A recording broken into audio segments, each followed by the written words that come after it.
everyone is having a good day so far, and obviously getting ready to watch the Yanks here in about 20 30 minutes here. Thank you all for joining. Really appreciate it. Um, just make sure I'm live.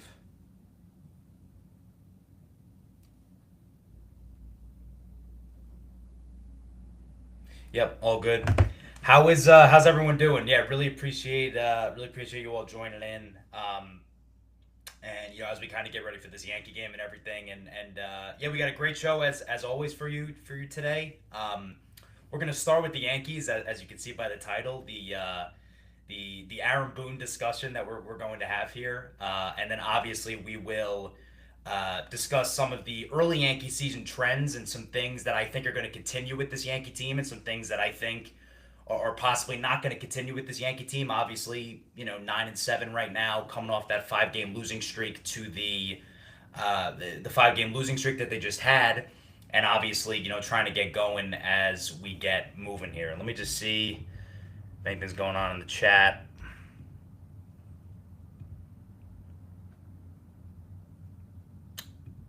Yeah, Ray, what's up?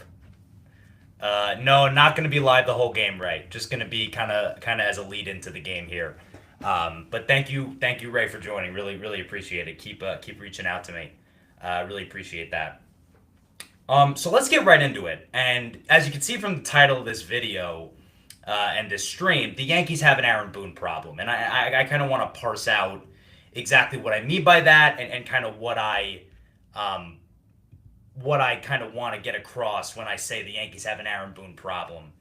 And, we'll get kind of into all the layers of it. So, this is what I want to say about the Yankees in general. Any organization, the issues that befell that organization, or the issues that arise in that organization, start at the top.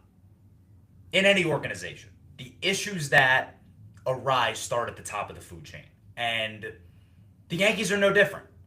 Hal Steinbrenner is an owner that doesn't really care. As long as his bottom line is not affected, he's A-okay, right?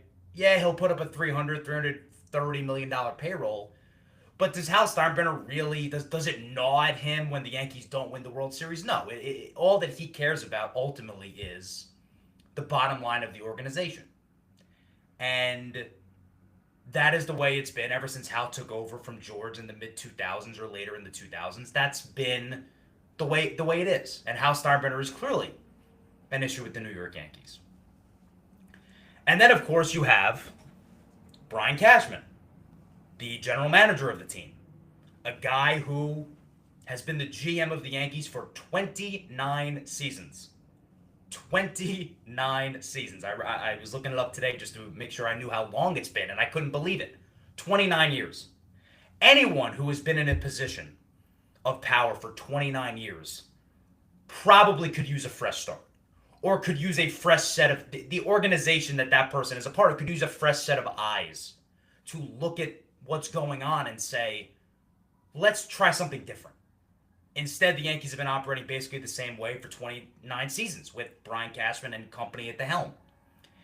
And people say things like, well, and a couple notions that I want to get into. The first notion is you can't blame Aaron Boone for anything that any of the problems the Yankees have, because Brian Cashman is the problem.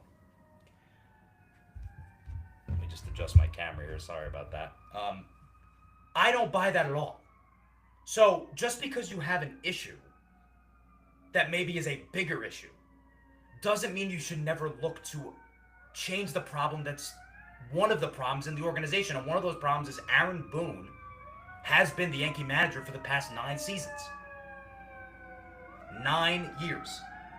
And again,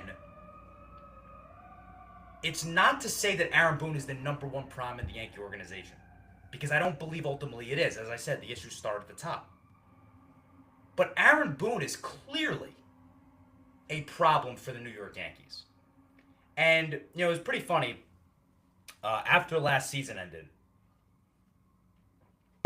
kind of we got to the end of last year and the year had finished up and the Yankees lost to the Blue Jays in the playoffs. I was out with a couple people and someone said to me, what would you do? Like, what would be your off-season plan for the Yankees? Like, what changes would you make? What moves would you make? All those things. And the number one thing I said is that I would fire Aaron Boone. The number one thing I said is that I would fire Aaron Boone. And the reason is at some point, the manager has to be accountable for how his players play. Because you say, well, it's a personnel issue. Aaron Boone took over in 2018. The Yankees have replaced from that original roster that Aaron Boone had. The Yankees have replaced the whole team. And in some cases, in some positions, they've replaced those positions multiple times over. The only two players that remain from that original Aaron Boone team in 2018 are Aaron Judge and Giancarlo Stanton. That's it. The whole team has changed. So we say, well, when does the accountability fall on the players? The players have changed over and over and over in certain positions. And yet the same problems remain. A great example is Jazz Chisholm. Jazz Chisholm the other day in Tampa Bay completely pulled a rock at the end of the game, didn't know the rule, all those things. And we get in the post-game interview, and he clearly doesn't know the rule. He sounds like an idiot in the post-game press conference. And you say, well, that's a Jazz issue. Well, it used to be the guy who used to play second base prior to Jazz was Gleyber Torres. And people got on Gleyber Torres incessantly and said he's a losing player. He doesn't know the game. He's lazy. All those things that we heard about Gleyber. So we replaced Gleyber with Jazz, and the issues still remain.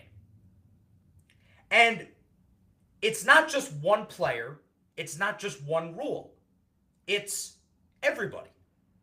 Austin Wells, last year in the middle of the season, just wandering off of second base in the ninth inning of a close game. Just not knowing how many outs there are. Just falling asleep, walking off the field.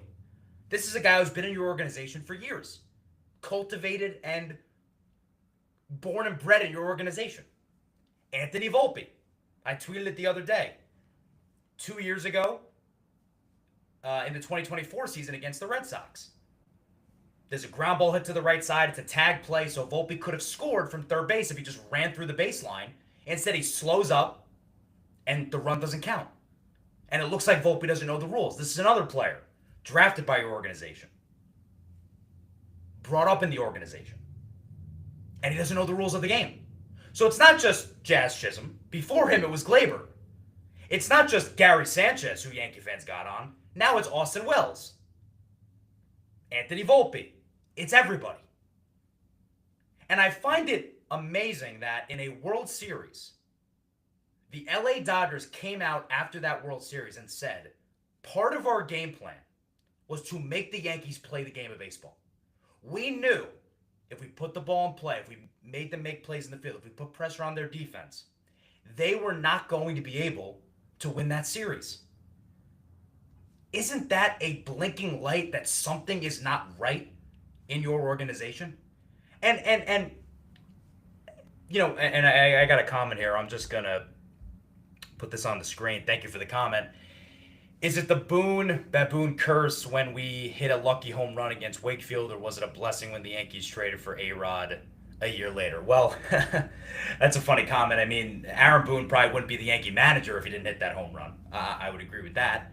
The A-Rod trade, well, I mean, Yankees getting A-Rod ended up obviously, they eventually ended up winning a World Series, so I would say that worked out. But obviously A-Rod was not loved by everybody, but thank you for the comment. I appreciate you listening. I saw this on Brandon Tierney, his new show Unleashed the other day, and he said, name me the year that Aaron Boone has underachieved. And that is just a ridiculous comment. Every single year, give me the year that the Yankees didn't enter the regular season as one of the favorites to win the American League, one of the top two favorites. Give me the season. I have it pulled up here.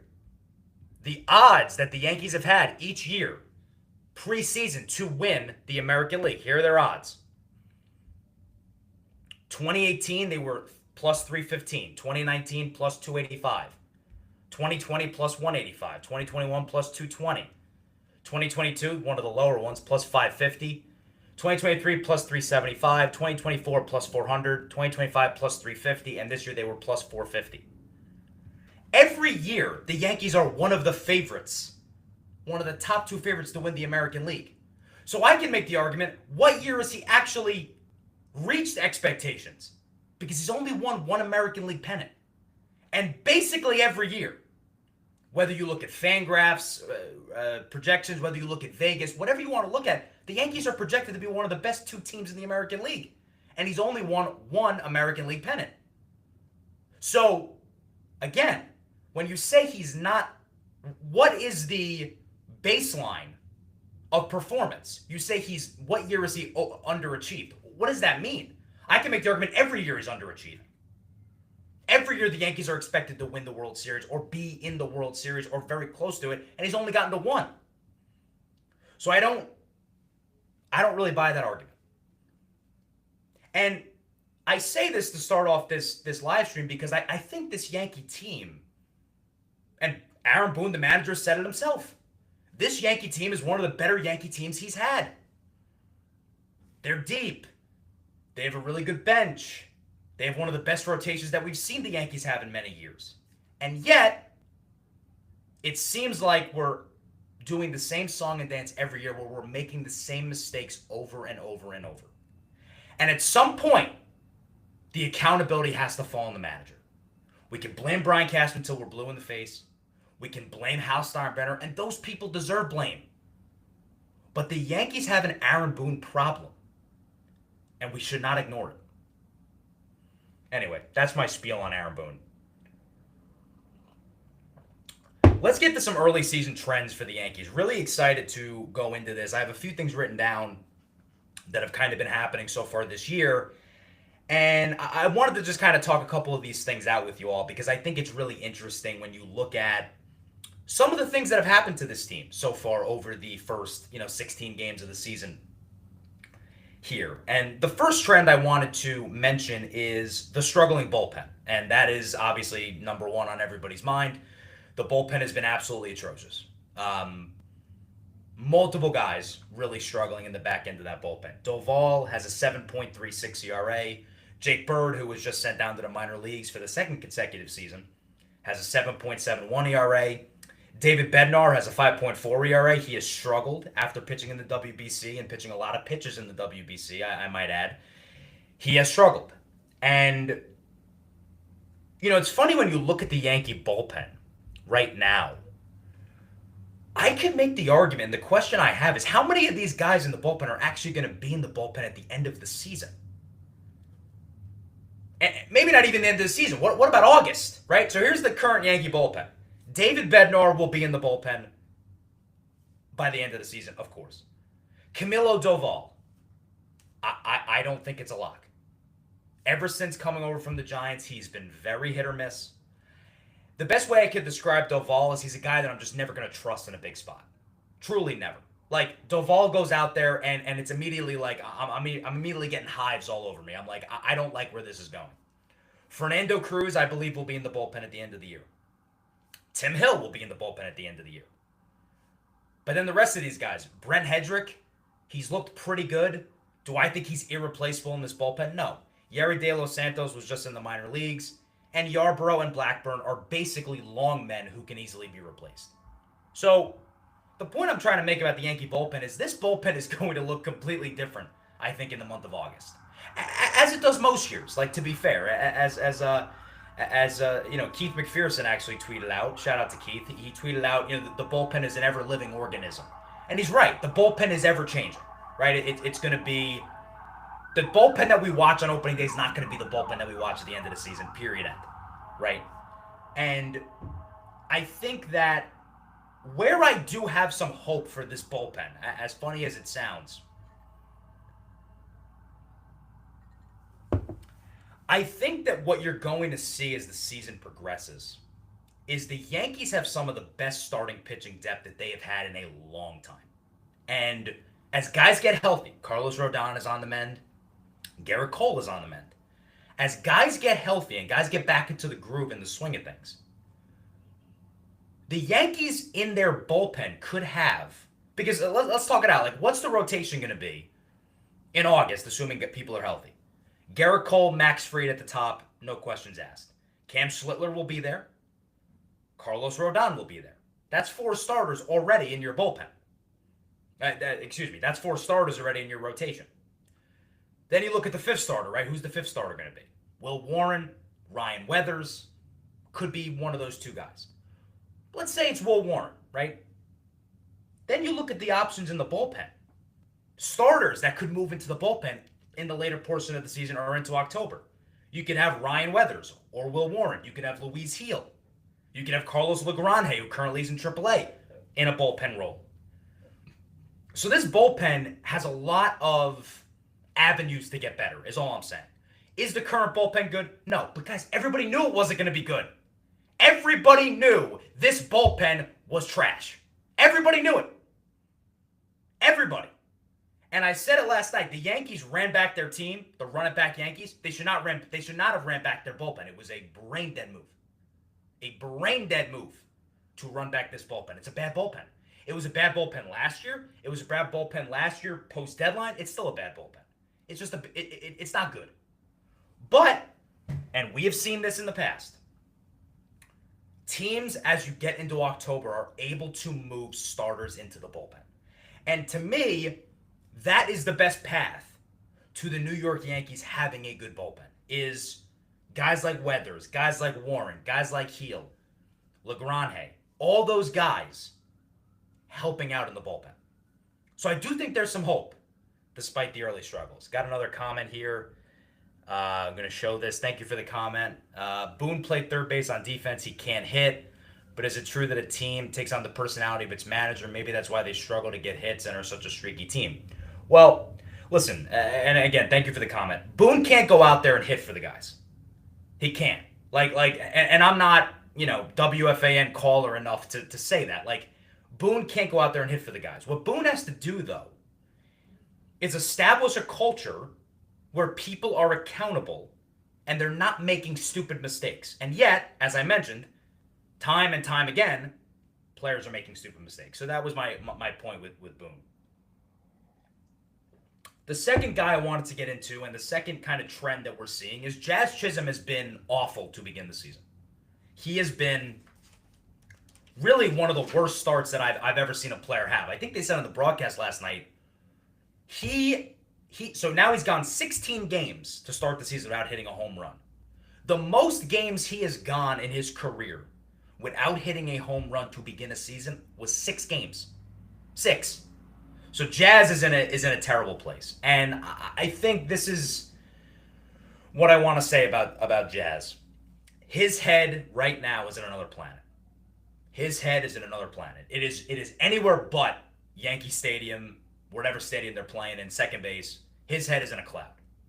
And Jazz Chisholm reminds me a lot of Gleyber Torres. Now, they're different players and they've had different careers. I'm not saying that. But their last year in pinstripes, or potentially Jazz's last year in pinstripes.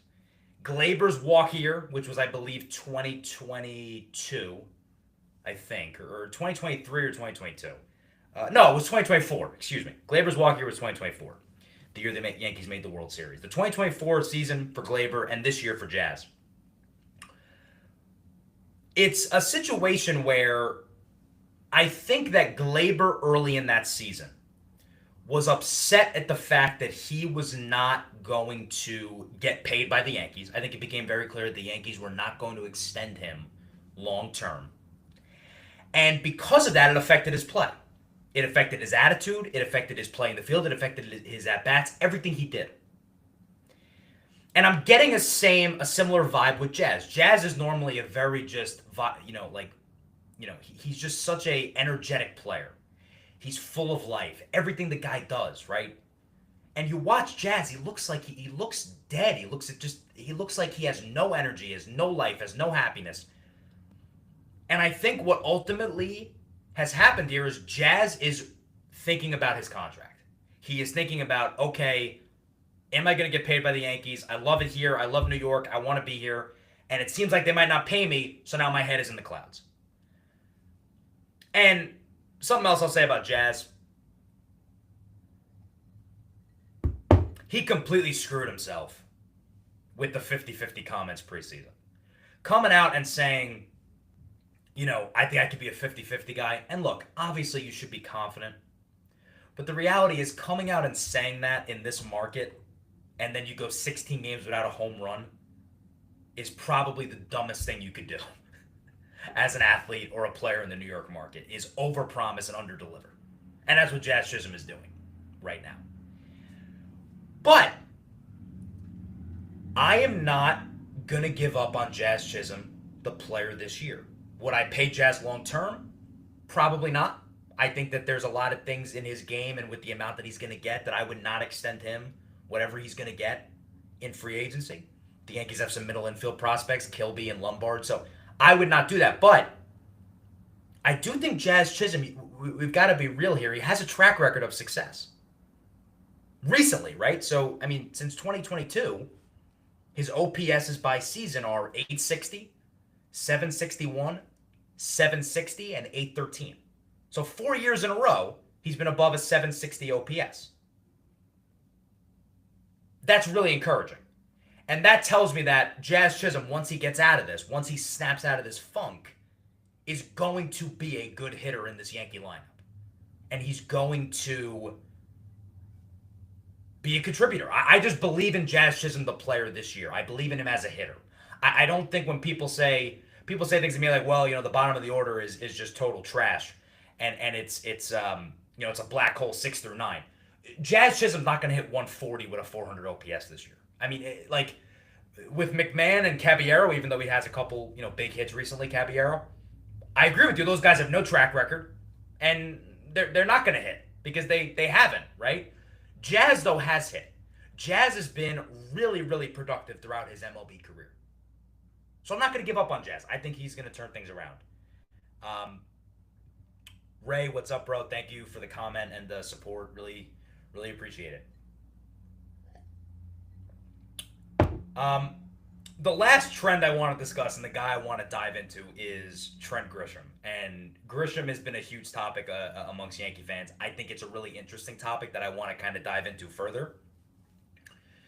Trent Grisham is, I think that both arguments have validity to them with Trent Grisham. And I think one thing I'll say is this. There was a lot of tweets that came out that, after the Sunday game, I think, against Tampa, where people said, don't give up on Trent Grisham. Don't give up on Grisham. He's got the good underlying metrics. He's going to get it going. He's hitting the ball hard. And that's absolutely true. Grisham was hitting into some bad luck, and he obviously turned it around last night with 2 home runs, including a massive home run to tie the game in the 9th inning against Romano yesterday. But let's look at Trent Grisham, and I have his Baseball Savant page pulled up here, and let's paint the full picture of what Grisham has done this year. So far this season, he's hitting the ball extremely well. 98th percentile of hard hit rate, 94th percentile squared up percentage, and he's also doing a great job setting the table at the top of the order with his eye, right? 98% walk rate. 99% chase rate, so he's not chasing at all. 85% whiff rate, 76% K rate, so he's not swinging and missing, and he's walking. He's doing all those things well. But it's not been a fully pretty picture for Trent Grisham so far this year. His bat speed is only 17th percentile right now in Major League Baseball. Last year, I'm kind of curious what his percentile was last year. Let me see. Last year, his bat speed was 31st percentile, so still not great. But this year, he's down at 17th percentile. And defensively, he has not really recouped his standing from a couple years ago. Outs above average, 30th percentile. And arm value, according to Baseball Savant, he is 5th percentile. So he's not obviously had a good, not been throwing the ball well this year. So Grisham has been up and down this year. Are the underlying metrics supporting that he's going to be better? Yes. Here's where ultimately, though, I stand with Trent Grisham. I think he is a replaceable player. And I think that he's in a little bit of a Bermuda Triangle right now with himself, Jason Dominguez, and Spencer Jones. And I think when you look at the way the Yankees kind of are constructing their team, I think the way I'd put it is this. Trent Grisham is the safest option in center field. He's the safest bet to be a solid defensive player and to be a solid offensive player. But I just don't see the upside with Trent Grisham being like some great player. Listen, I will continue to say it. I do not believe he's going to repeat last year. His high for home runs before last year was 17. Last year he had 34. I think he's going to be closer to that 17 number than 34. I will continue to say that. Obviously, all barring health, but I will continue to say I don't believe he's going to eclipse what he did last year or get anywhere close to it. And I think that the Yankees need to, and part of this is on the Yankees, I will say, the Yankees need to kind of make a decision here on what they're going to do with that triangle that I mentioned. Because Jason Dominguez, Spencer Jones, they're both not minor league players. Don't give me strikeout rate with Spencer Jones. I don't care. I don't care what a strikeout rate is. You know what he's going to be as a player. You know his warts. You know his positives. That's it. So Spencer Jones's K rate is not magically going down in AAA. Newsflash, breaking news for all of you. It's not going down in AAA. It's not going to. He is what he is. He has played enough AAA baseball where he should be in the big league somewhere. The Yankees need to make a decision. Are they going to trade Spencer Jones? And they had a perfect opportunity, as I've mentioned hundreds of times. Perfect opportunity to do it last year. But what are the Yankees going to do with these players? Jason Dominguez. I mean, Dominguez is hitting like 400 right now in AAA. Are we going to sit him there all year and wait for an injury? And that's fine. You need depth. You want depth players, fine. But the Yankees don't exactly have a lot of room on their bench, right? When Anthony Volpe comes back, they're already going to have to make a decision. Maybe they DFA Grichuk. Maybe they send Caballero down. I don't know what they're really going to do. But the Yankees don't have oodles and oodles of space on their team. Obviously, if Stan gets hurt, you have a DH spot and you can maneuver things. But the Yankees don't have the luxury of just sitting Jason Dominguez in the minor leagues. So I personally want to see clarity on what the decision is with these players. I think the Yankees eventually will be better off playing a Jason Dominguez or a Spencer Jones over Trent Grisham. And look, maybe Grisham will continue to shut me up, and that's fine. But the bottom line with Grisham is he's going to run into home runs. The short porch, he's going to run into home runs. Is Trent Grisham going to be a consistent offensive player all year? Batting leadoff, which is probably the most important position in the Yankee lineup because you're hitting in front of Aaron Judge. No, I don't believe that. I would like to see other guys get a shot. But, as I mentioned, he's a safe bet. You put him out there, he'll hit a home run every time and again, plays solid defense, safe bet. But to me, there's more upside potentially with the other two guys, and I'd like to see them. Or, if you were going to play Trent the whole year, I'd like to see Jones or Dominguez traded for something. Because, eventually, a guy's value just goes in the toilet. And you can't really trade him. And I think that's where we're getting near that. Particularly with Jones. Because last year you had a great opportunity to trade him and you didn't do it. So that's ultimately my Trent Grisham take. Got another comment here. Thank you for your comment. The Yankees currently have the lowest overall swing percentage. This is a great point. Thank you for bringing this up. The Yankees currently have the lowest overall swing percentage since the 2012 Minnesota Twins. According to Chris Kirshner of The Athletic. Sorry, I didn't get to finish reading it. According to Chris Kirshner of The Athletic, Twins finished 2012 season with a 66 and 96 record. Yeah, thank you for the comment. It's a great point. The Yankees have been very, very selective early in the season to a point where they're not swinging at all. And they have to start being more aggressive. They're not doing enough damage in the strike zone. And they need to do more of that. They need to make better swing decisions, no doubt about it. And I think they've been a little too passive early in the season and need to be more aggressive. So I think that's ultimately a great point. But look, with the Yankees, again, I tweeted this the other day. I'm not freaking out at all about the lineup. This is a lineup. They did it yesterday. They're going to have their days. They're going to have their days where they put up 9, 10 runs.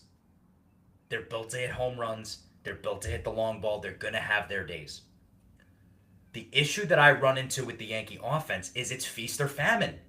And it has been now back-to-back years a little bit, where when they go in the tank and they're not hitting, they don't hit at all. It's not like they have, they go from, an 11-run game to a 6-run game to a 5-run game. They'll go from 11 runs to not scoring for 21 innings. Like, that's how bad the Yankee lineup can be at times. So that is my issue with the lineup, but they're going to put up great numbers over the course of 162 games. They are. There's too many good hitters. Aaron Judge is arguably the best hitter in the game. They're going to put up those numbers. Where I worry about the Yankees is the consistent fundamental mistakes. Not knowing the rules of the game. Base running gaffes. Making errors in the field. They lost the World Series because of this. So I'm going to be concerned about that, and I think that will ultimately be their undoing more than the lineup or any struggles they're having right now. And I think this Yankee team is better than previous Yankee teams because that pitching depth, that starting pitching depth, is ridiculously talented. And I'm a believer that aces win rings. And if you have aces, and the Yankees might have multiple aces by the end of this year, you've got a chance against anybody. So those are my big picture thoughts on the Yankees. I have another comment here from Ray. Who do you think is more likely to get traded, Jones or Dominguez? I guess you're saying I think Jones, they love Dominguez. Yeah, I mean, I think it's a good point. I probably would say that the more likely guy to get traded... Wow, that's a good question. I think the more likely guy to get traded is probably Spencer Jones. It's probably Jason Dominguez, actually. Sorry. The more likely guy to get traded, I think, is Jason Dominguez. Because ultimately, I think the Yankees... Grisham is only signed this year. The Yankees have a center fielder by trade in Jones in the minors. And I think at some point, the Yankees will give Spencer Jones a runway to be the center fielder of this team. That is ultimately what I think is going to transpire for the Yankees. And I think Dominguez, the reason I hesitated is I don't know what Dominguez's value is on the open market. It might be very low. Like, I'm not sure if teams want Jason Dominguez because there's the fielding issue. We've seen him struggle in the field already at the major league level. And Jones is a little bit more of an unknown, right? So the Yankees can sit there and say, well, we're going to hang on to Jones. He might be this great player. We don't know. Maybe he puts it all together. The Yankees might be more willing to say, look, Dominguez, we don't really need a corner outfielder. We're going to trade you. But I got to tell you, I'm not sure they're trading either guy. And that continues to, that's part of the problem with the Yankees. Anyway, finishing up with the Giants, and we'll get out of here and we'll enjoy some Yankee baseball tonight. I think the game's just getting started now. Thank you again for joining. Really appreciate it. Like the stream if you're watching on YouTube. Really appreciate it. Just finishing up at one point on the Giants before we get out of here.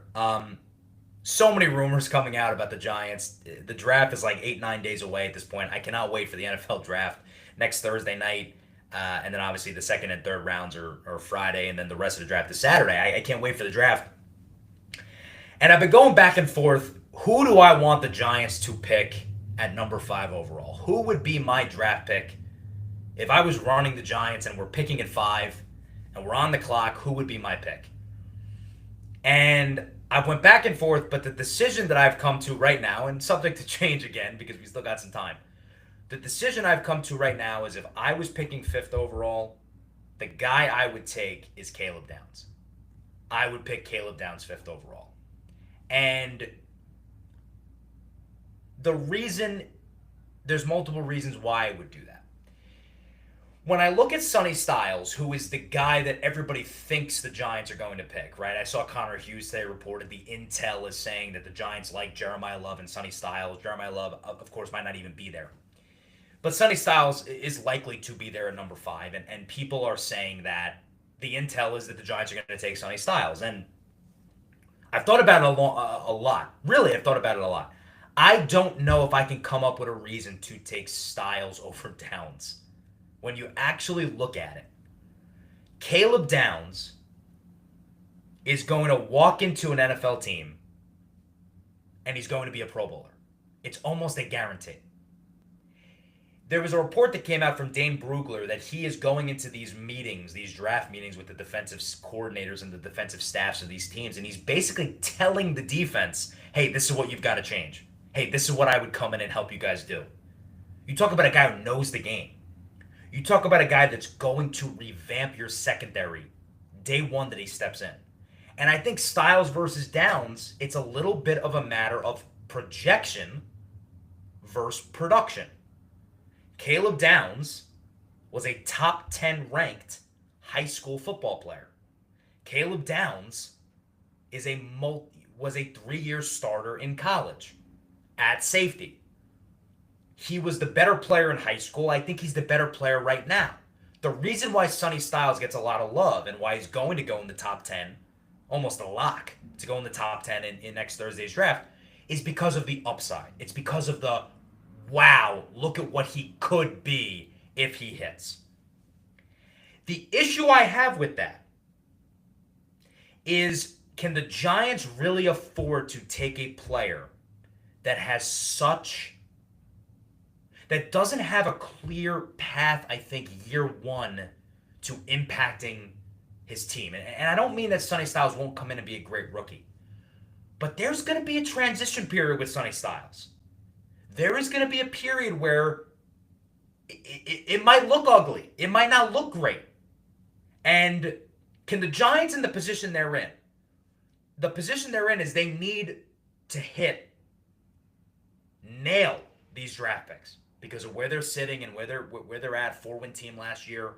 Didn't have a ton of money to spend in free agency. Obviously, they made some moves. They need to hit on this pick. Downs, to me, is not only the safer pick, I think he's the better pick.